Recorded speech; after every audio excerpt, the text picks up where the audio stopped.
Hey everyone, welcome back to GGN. This is part 2 for this news report today for Monday, November 18th, 2013. My website is ggnonline.com.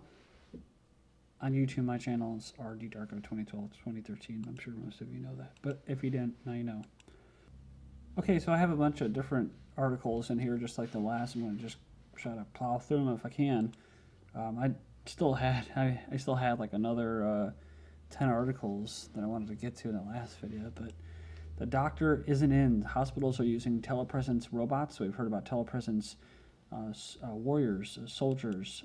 That's the future, kind of like Avatar. The doctor isn't in, but he can still see you now. Remote presence robots are allowing physicians to beam themselves into hospitals to diagnose patients and offer medical advice during emergencies.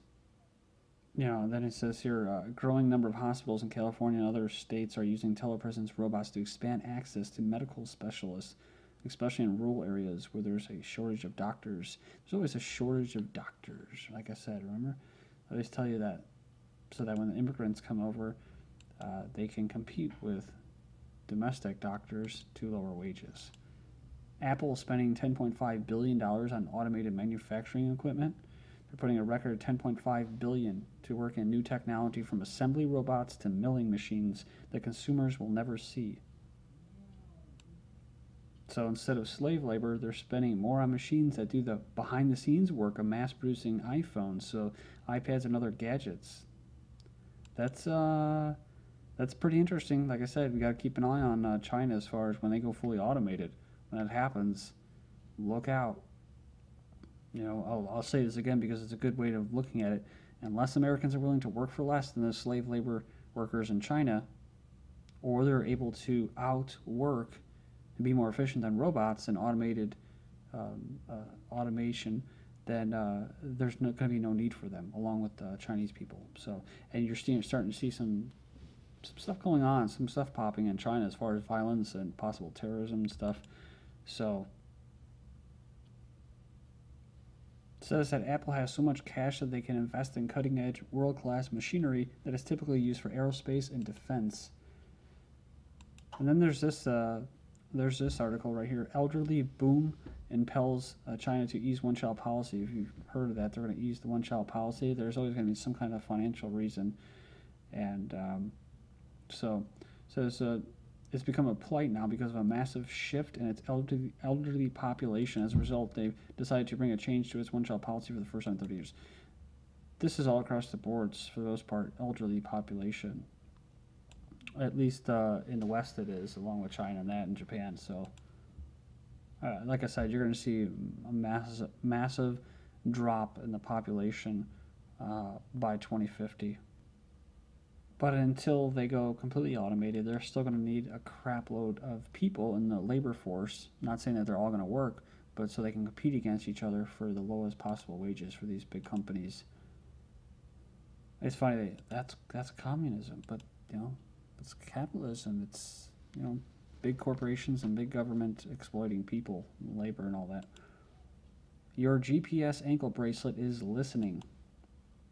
So this person actually was wearing an ankle bracelet that he was wearing for a condition of his bail. It says that the reply was just as casual. They speak to me through that thing, the man said. It wasn't the first time the lawyer encountered these GPS bracelets with extraordinary powers. So the previous defendant and their GPS ankle bracelet started to vibrate during a meeting with him. So it has a phone feature. It says although the device is supposed to vibrate when activated, the feature could be turned on without warning. Just think, when everything's criminalized and we all are wearing ankle bracelets, they can do that too, right? If you go outside a certain area, they just shock you, kind of like horses inside of those electronic fences. I mean, ultimately, that's where they want to go too. I'm talking about the elites. A good example, I love the example in that movie In Time, where they actually had different sectors or regions that were completely shut off from each other based off, I believe it was how much time they had. Or you can put it into class terms.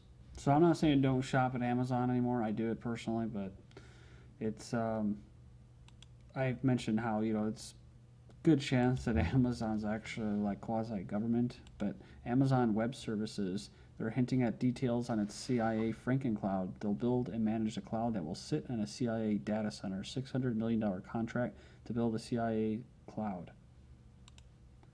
A Chicago law professor claims no privacy in your emails as long as the content isn't used to detain or harass you.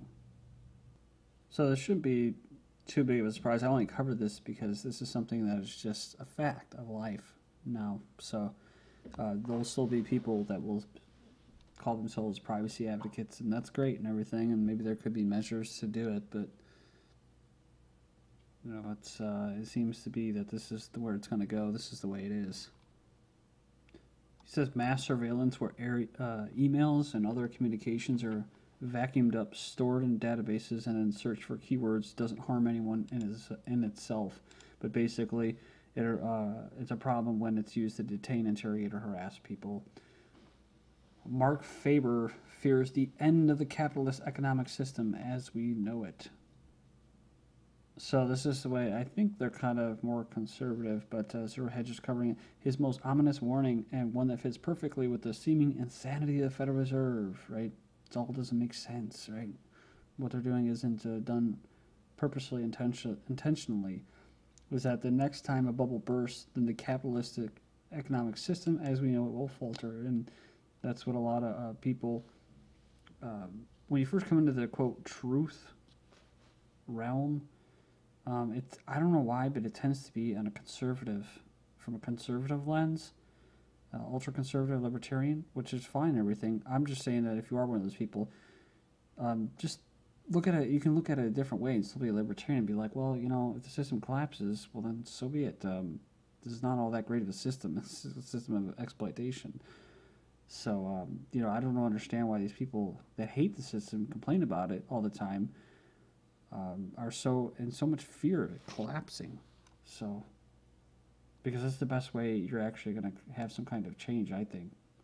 You're not going to do it democratically or take up arms against a huge federal police state or military. It says here it's a paradigm shift, surging Bitcoin to replace broken government currencies. Yeah, it says here it soared above $600, rises 20% in one day ahead of a Senate hearing. This dude from a Foundation for Economic Education said, I think it's not a bubble. It represents a substantial paradigm shift. So again, is it all that good or great? This is another thing that you hear. It's got to be backed by something. So the important thing is that Bitcoin, I believe, has the potential of becoming a new international monetary standard, something like the gold standard in the 19th century has had real potential. This says here that it could displace the dollar. We're talking about maybe 5 to 10 or 15 years from now. And then the last news on Bitcoin. This says here is a crackdown. New York State considers licensing Bitcoin traders on Friday. That's what the New York State Department said, holding a meeting on the virtual currency regulation. Said it might help manage the spread of online currencies like Bitcoin, BitLicense. Say goodbye, basically anonymous programs. As I have warned before, they're going to be ruled money laundering tools and banned. Bitcoin is going to end up the most trackable financial instrument ever, which will make it pretty useless. But hey, you'll see people pushing that, right? That's why I covered it.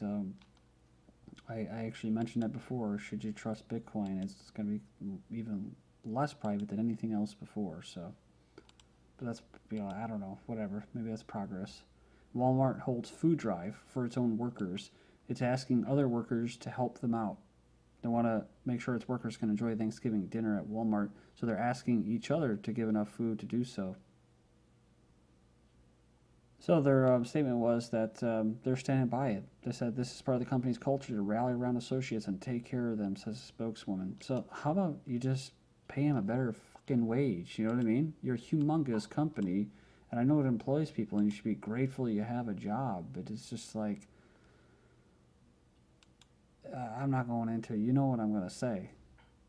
It's just pretty sad, right? Companies like this, McDonald's, their helpline to their employees is to go on food stamps, and the other one is to get a second job. More women working now than before recession, a record 67.5 million women in the U.S. workforce. So while divorces have gone up, while abortions have gone up, while the income inequality gap has gone up, while most of the jobs that you can get, at least in the biggest pool of labor, is what? Part-time jobs and low-wage jobs. It says here that 2008, men haven't yet reclaimed all the jobs they lost during the crisis. While largely male industries, including construction, were hardest hit by the recession, jobs, and that's what I call the wealth consolidation operation of 2008, jobs in education, health, hospitality, and retail sectors where women tend to work did far better. But of course, I have to throw this in there, but wages still aren't equal. So, and again, that's because women are willing to leave the house, leave the family to go and compete against their counterparts.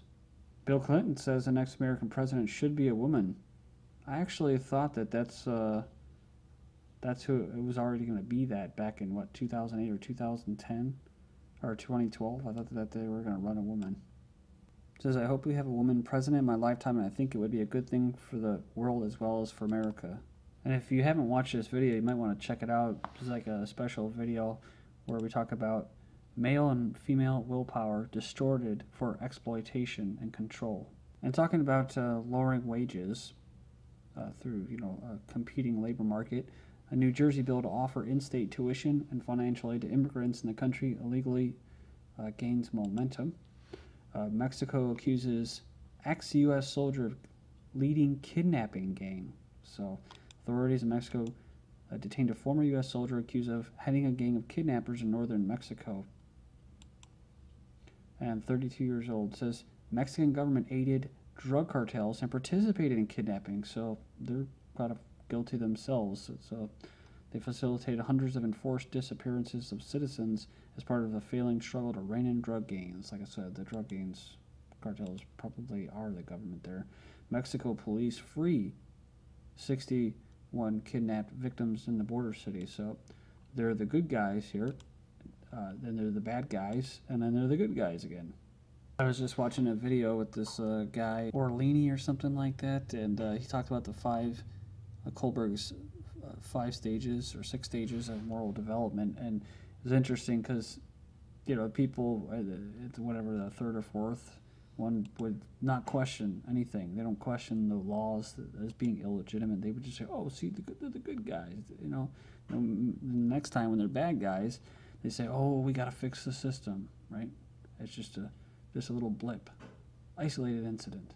These people in Mexico, they must be in the 6th stage because they're just taking it upon themselves here, holding themselves to different moral standards. Mexican militia battling cartel takes back another town. So, self-defense movement.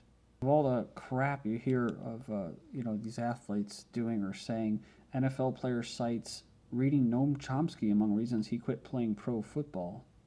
So it says here, I saved enough. It's not like I'm sitting here and I'm a millionaire. It says that's what I kind of realized. I'm sitting here and I got to this point and it was like, how much do you really need?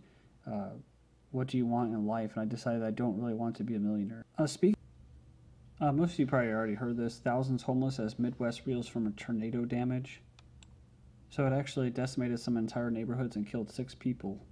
Sucks. I would have done like a Haarp status and Chemtrail status update last week, but their site and all that was down.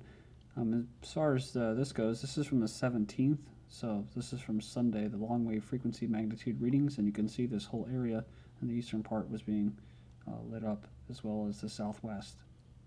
This was actually the building frequency in the southwest, and this was the weakening frequency.